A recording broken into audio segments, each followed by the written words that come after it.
দেখো বন্ধুরা, আমার মা ম্যাঙ্গো পুডিং বানিয়েছে। দেবো সেই সময়। ঠিক আছে, এবার কমপ্লিটটা কি দিচ্ছ? এলাচি গুঁড়ো উপরে একটু এসেন্স দেওয়া হয়েছে, ম্যাঙ্গো এসেন্সও দেওয়া হয়েছে, এটা এলাচের গুঁড়ো দিয়ে দিচ্ছে মা। ঠিক আছে, আমার মা অনেক কিছু রান্না জানে। অ্যাকচুয়ালি আমরা বাঙাল তো, মানে আমি বাঙাল আর বলবো না, আমি জামশেদপুরে জন্মেছি তো।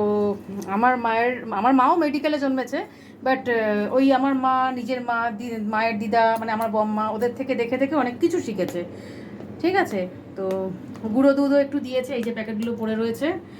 তো এটা কমপ্লিট হয়ে গেলে এটা ফ্রিজে রাখা হবে, কমপ্লিট হয়ে গেলে তখন তোমাদের ফাইনাল লুকস দেবো। এটা কি দিয়েছো?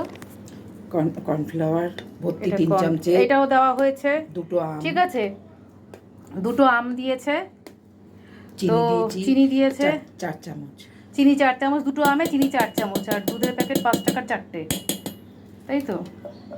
তো চলো ফাইনাল লুকটা পরে দেখাবো।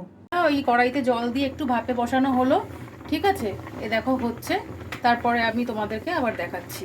দেখো আমার মা ম্যাঙ্গো পুডিং বানিয়ে ফেলেছে।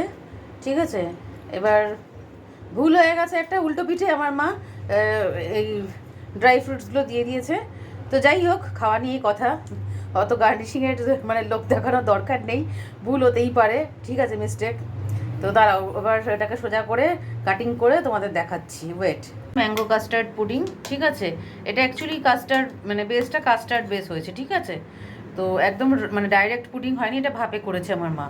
তো চলো, এই আমি এটা একটু টেস্ট করব। আজকে অ্যাকচুয়ালি আমার কিছুই খেতে ইচ্ছা করছে না, শরীরটা ভালো নেই, তাও টেস্ট তো করতে হয়, এত টেস্টি জিনিস। দেখি মুখে রুচি আনতে পারি কিনা। তো চলো, টাটা।